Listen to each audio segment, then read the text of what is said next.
Et yo, salut à tous, c'est Quentin, j'espère que vous allez bien. On se retrouve aujourd'hui pour une nouvelle vidéo et dans cette vidéo, on va tout simplement voir comment est-ce que j'ai pu construire mon CV le plus facilement possible et comment du coup vous allez pouvoir refaire exactement la même chose ou l'améliorer suivant vos envies. Donc sachez une chose, c'est que cette vidéo ne sera pas faite sous format caméra. Pourquoi? Parce que je vais être derrière mon ordinateur, ce sera beaucoup plus facile et que ma webcam vient de me lâcher, donc pas de vidéo aujourd'hui.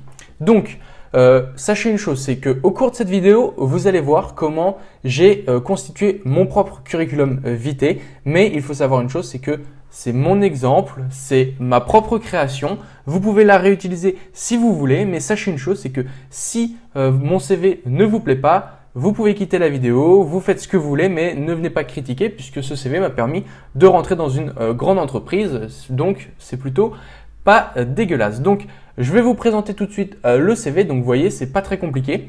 J'ai distingué quatre critères différents. Donc, à savoir l'expérience ici présent, les formations, les compétences et les centres d'intérêt. Donc, on voit que je les ai dispatchés de cette forme-ci pour une bonne raison. Tout en haut, on va mettre la photo, le prénom et le nom, ainsi que si vous avez le permis B, ça peut être utile. Et vous allez mettre votre adresse ainsi que vos coordonnées, donc à savoir le téléphone et l'adresse email. Donc, je vais tout de suite vous montrer ce que ça donne en format réel. Donc, vous pouvez juger ma photo. Personnellement, c'est la plus belle photo que j'ai pu trouver il y a de ça quelques temps. Je crois que j'avais 18 ans quand j'ai fait cette photo. Donc, personnellement, ça m'est égal. Il suffit juste d'avoir une photo qui fasse sérieux, professionnel, avec un sourire. C'est vraiment mieux. Et en fait, il faut avoir seulement la tête de présent. Donc, comment va se passer cette vidéo? On va dans un premier temps voir tout ce qui se passe en haut du bandeau. On va ensuite parler des expériences, des formations, puis des compétences. Et on finira par les centres d'intérêt qui est les centres d'intérêt, c'est ce qui regarde en dernier. C'est pas très intéressant. Donc, le haut du bandeau. Moi, personnellement, j'ai choisi de mettre mon prénom ainsi que mon nom, l'âge et permis B. Nom, prénom, c'est logique. L'âge, c'est aussi logique. Permis B, c'est un bonus. Ça montre comme quoi, voilà, j'ai passé le permis. Ça peut être utile si, par exemple, je veux travailler dans la logistique, si, par exemple, j'ai besoin de faire des déplacements, etc., etc. Ça peut être utile. La photo obligatoire, c'est quelque chose qu'il ne faut pas oublier. Ensuite, tout en haut à droite, vous avez mon adresse. Donc, personnellement, pour la vidéo, je la flouterai. Vous avez mon numéro de téléphone que je veux aussi flouter, ainsi que mes deux adresses email. Donc, mon adresse email personnelle et l'adresse email étudiant. Personnellement, ici, j'ai mis les deux, mais la plupart du temps, lorsque j'imprime mon CV, je mets une seule adresse mail, ce qui permet au recruteur de dire ok, voilà, je lui envoie à cette adresse email et pas aux deux où j'ai pas le choix de une. Comme ça évite que vous puissiez rater des emails. Et ensuite, j'ai mis un grand titre, Curriculum Vitae, ici présent, qui va me permettre tout simplement de dire voilà, c'est mon CV, même s'ils le savent déjà. Ça fait des petites ombres, ça fait des gros reliefs, c'est assez sympa, ça donne du volume. Donc voilà en ce qui concerne le haut du bandeau, je pense que ça va être très classique sur chacun de nous. Donc faites à votre guise. Personnellement, je trouve qu'il faut tout d'abord s'amuser à faire un Curriculum Vitae et après voir si c'est vraiment professionnel. Ne passez pas non plus énormément de temps à faire votre CV. Sachez qu'il m'a pris environ 2 heures à le faire. Donc, c'est vraiment très facile. Et vous retrouverez en description tout simplement ce petit fichier. Donc, c'est un document Word où vous pouvez vous-même le remplir. Ensuite, on va passer au niveau des expériences.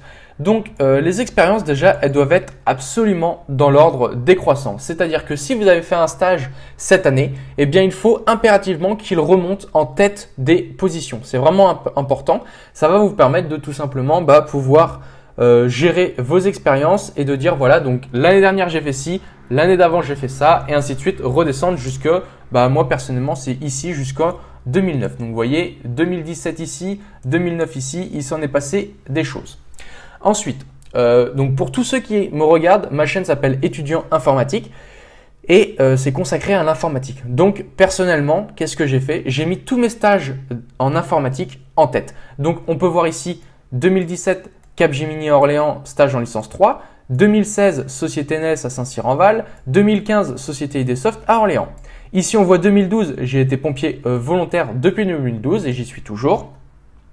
Et à partir de là, je considère que les autres activités, les autres expériences, pardon, ça va être du bonus, c'est-à-dire que ça va montrer ma détermination à travailler. Donc par exemple, voilà, j'ai travaillé en 2015 et en 2016 dans l'agriculture, donc comme vous avez vu dans la vidéo de la rentrée. En 2014, j'ai travaillé à colis privé, donc lorsque j'avais 18 ans à la suite de mon bac. Donc voilà, j'ai travaillé en tant qu'intérimaire. En 2013, j'ai été animateur de basket. Ensuite, j'ai fait 2 stages de 3e en informatique, mais étant donné que c'était 2 semaines et 1 semaine, je crois, c'est pas des stages qui vont être vraiment intéressants et qui vont apporter de la valeur à mon CV. Donc vraiment, retenez une chose, les stages les plus importants, les activités les plus importantes, mettez-les en tête de vos expériences et dans l'ordre décroissant, c'est très important. À la suite de ça, personnellement, j'ai mis ici les centres d'intérêt. Pourquoi? Parce que, en fait, tout simplement, ils sont petits. Et avant, je les avais mis en bas à droite, donc ici à la place des compétences. Sauf que du coup, on va dire mes 4 modules ne s'enchaînaient pas correctement. C'est-à-dire que j'avais des décalages, j'avais des blancs. Et le but, c'est de combler le blanc, de faire un CV le plus complet possible. Donc, j'ai mis les centres d'intérêt en bas à gauche. Basket en catégorie senior, tennis classé, escalade. Voilà, donc c'est mes 3 centres d'intérêt. Ça permet de voir au recruteur qu'est-ce que je fais dans la vie. Est-ce que j'ai des loisirs intéressants? Est-ce que lui, il peut me parler de ses loisirs? Par exemple, la dernière fois que j'ai passé un entretien, on m'a posé des questions sur le tennis. Qui est-ce que je suivais au niveau de Roland-Garros, de Wimbledon, des grands chelems et combien j'étais classé, contre qui je jouais, pourquoi je faisais du tennis, etc. C'est une personne qui s'est vraiment intéressée au tennis parce que c'est un sport qui est plutôt personnel.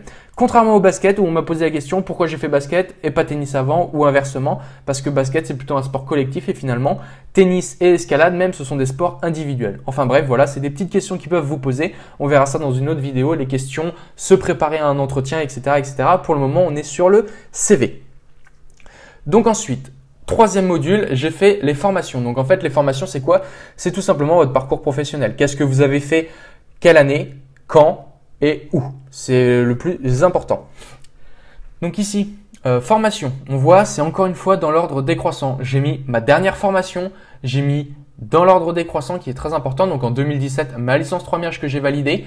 En 2016, le BTS SEO. En 2014, le baccalauréat. Et là, je rajoute en 2012 la formation initiale des sapeurs-pompiers pour montrer comme quoi, voilà, j'ai un point positif, c'est que je suis pompier volontaire. Et ça, il faut vraiment le faire ressortir sur mon CV. Donc, c'est quelque chose que j'ai rappelé plusieurs fois. Donc, respectez bien l'ordre décroissant et on verra à la fin de vidéo, il y a une chose importante, c'est les mots en gras. Vous allez voir, ça ressort tout de suite quand on l'imprime et c'est vraiment génial. Donc, les formations dans l'ordre décroissant et attention que les formations que vous avez validées, c'est vraiment très important. Si vous n'avez pas validé votre formation, vous ne la mettez pas, ça va vous porter à défaut. Donc là, par exemple, la licence 3 Miage, je l'ai validée. Donc avec grand plaisir, ils vont me poser des questions. Je vais leur répondre sur ce que j'ai fait en licence 3, etc., etc. Par contre, si vous n'avez pas le diplôme et que vous n'aurez potentiellement aucune preuve de pouvoir montrer comme quoi vous avez le diplôme, eh bien, faites attention, ça peut être un terrain glissant. 4e module et dernier module, c'est les compétences. Et ça, c'est quelque chose qui va être extrêmement important. Ça va être la 2e chose qu'ils vont regarder après vos expériences. Donc, les compétences. Si vous êtes étudiant en informatique comme moi, vous avez fait le BTS ainsi que la licence, vous pouvez recopier exactement les mêmes compétences et les mettre à votre sauce puisque ce sont des compétences que, en théorie, vous avez validées en même temps que moi. Donc, connaissance des méthodes de modélisation en Meurize et en UML. Donc, Meurize et UML, très important. Langage SQL et SGBDR avec SQL Server et MySQL. Programmation orientée à objet, langage Java. Développement web, PHP 5, HTML5, CSS3, JavaScript. Donc ça, c'est lorsque l'on est en BTS. Et lorsque l'on est en licence, on a fait de l'ADA, donc un très vieux langage, et du Symfony. Au niveau des CMS, on a utilisé WordPress en BTS. Ensuite, l'architecture, modèle vue contrôleur, donc c'est l'architecture MVC que l'on a utilisé aussi au BTS et qu'on le réutilise tout au cours de notre carrière à mon avis. Android Studio pour ma part, d'ailleurs il y a 2 fois le mot Android, donc il faudrait peut-être en supprimer un. Notepad++, donc ça c'est un bonus. Utilisation du versionning, donc subversion pour réaliser des projets en équipe. Très intéressant, surtout que maintenant je vais pouvoir en rajouter de nouveaux étant donné que j'ai utilisé par exemple GitHub, j'ai utilisé par exemple est-ce que je l'ai noté? Non, mais j'ai utilisé SourceTree qui me permet de faire des commits sur un serveur distant, etc. Donc je peux en rajouter encore. Ensuite, j'ai utilisé WinForm, donc c'est du Visual Studio, donc c'est très rapide pour faire de la programmation événementielle. Ensuite, en EDI, j'ai utilisé Eclipse très connu. Architecture et maintenance d'un poste de travail Windows et Linux, important pour montrer comme quoi j'ai des connaissances en Linux, ça peut être utile. Accès réseau aux ressources de l'entreprise, serveurs et services sur serveur Windows et Linux, encore une fois. Gantt Project, Microsoft Office Project, ça c'est important pour montrer comme quoi on a pu gérer quelques projets. Visio, qui peut aussi gérer des projets, et secouriste pompier, que je remets encore une fois en valeur pour montrer voilà, à quel point j'ai une qualité, c'est d'être pompier. Donc, ce CV, comment est-ce que j'ai réfléchi pour pouvoir le créer? Dans un premier temps, j'ai établi toutes mes expériences. J'ai écrit une ligne à chaque fois sur chaque expérience. Ensuite, pour les formations, j'ai fait exactement pareil. Et pour les compétences, j'ai fait une énorme liste de courses en disant voilà toutes les compétences que j'ai et quelles sont celles qui vont être vraiment utiles à mettre dans mon CV. Au niveau des centres d'intérêt, rien de bien plus classique. Les centres d'intérêt, c'est le plus facile. Et ensuite, comment est-ce que j'ai eu l'idée de mettre tout simplement 2 colonnes sur mon CV? Parce que tout simplement, si j'aligne, si par exemple vous prenez toutes les expériences que je les mets en ligne, et ça va me prendre en fait 1 ligne, 2 lignes, 3 lignes. Et en fait, il va falloir lire linéairement jusqu'en bas. Tandis que là, ce qui met un peu de, on va dire un peu peps dans ce CV, c'est tout simplement parce qu'il va lire les expériences dans un premier temps, ce qui est le plus important, avec les expériences en informatique, étant donné que c'est mon domaine, donc c'est très important. À la suite de ça, il va directement voir les formations que j'ai suivies, ainsi que les compétences que je peux avoir. Et ce qui est intéressant, c'est que j'ai mis pas mal de mots en gras. Donc, tous les mots en gras, ce sont des mots qui vont être importants. Prenons un exemple. Ici, dans les expériences, j'ai mis en gras la date à laquelle j'ai fait mon entrée dans l'entreprise, la date de sortie, et j'ai mis où est-ce que je l'avais fait et dans quelle raison. Pour quelle raison, pardon. Donc là en l'occurrence, c'était un stage de licence 3MH. J'ai mis ce que j'avais fait très courtement, donc développement Java, Jaya. J'estime qu'il n'a pas besoin de mettre un pavé de 2-3 lignes en disant qu'est-ce que l'on a fait. Si le recruteur va être intéressé pour savoir ce que vous avez réellement fait, il va vous dire ok, qu'est-ce que vous avez fait en développement Java, pourquoi vous avez utilisé Jaya, etc., etc. Ce sont des questions qu'il va pouvoir vous poser. Alors là, ce qui est intéressant, c'est que j'ai mis un mot-clé. C'est le mot clé de ma phrase. Donc avant, j'avais mis par exemple développement en Java avec différents frameworks, utilisation de CSS avec Bootstrap, etc., etc. Finalement, je l'ai raccourci en développement Java. Et moi, dans ma tête, juste avant l'entretien, je vais développer ça. Je vais dire voilà, donc s'il me pose une question comme ça, je vais développer ainsi et je vous montrerai dans une autre vidéo comment on va pouvoir se préparer. Donc en gras, les expériences et on laisse pas besoin de mettre en gras ni italique ce que l'on a fait. Au niveau des compétences, j'ai mis en gras tous les mots qui vont être importants encore une fois. Donc PHP 5, HTML 5, on voit ici, CSS 3, JavaScript, Ada, Symfony, WordPress. Et toute cette petite partie qui ne sont pas en gras, je considère que c'est des mots qui ne vont pas être importants. Ils vont juste porter une certaine utilité, mais il n'a pas besoin de les lire pour pouvoir comprendre ce que c'est. Donc là, par exemple, si j'entends Android, boum, je sais ce que c'est Android. J'ai pas besoin de dire ok, il a développé avec Android Studio. Ok. Si j'entends versionning, j'ai pas besoin de lire utilisation du versionning subversion pour réaliser des projets en équipe. Non, versionning, je sais ce que c'est. Boum, le recruteur, il sait ce que c'est, ou s'il ne sait pas, eh bien, il a qu'à lire la phrase. C'est ainsi, ça permet à chaque recruteur de pouvoir s'intégrer auprès de mon CV. Donc, j'estime que c'est un CV qui est vraiment très pratique. Il m'a fait décrocher pas mal de stages. Donc, c'est plutôt cool. Et si vous voulez le télécharger, je vais tout simplement vous mettre la petite trame en bas dans la description. Donc écoutez, j'estime avoir tout dit sur ce CV. Encore une fois, faites ça à votre sauce, hein, pas besoin de faire bien compliqué. Faites quelque chose qui vous ressemble et surtout, faites-vous plaisir. Voilà, c'est tout pour moi. N'hésitez pas à télécharger les 10 fiches de révision pour réussir votre BTS SEO. Vous retrouverez aussi 10 fiches de révision pour la licence 3MIAGE d'ici quelques semaines, voire quelques mois. Et vous pouvez bien évidemment télécharger la trame ainsi que l'original de mon CV juste en bas de cette vidéo. Voilà, c'est tout pour moi. J'espère que ça vous a plu. N'hésitez pas à vous abonner, à liker et à partager ça sur les réseaux. Et je vous dis à très bientôt pour une nouvelle vidéo. C'était Quentin. À très bientôt. Ciao, ciao les amis.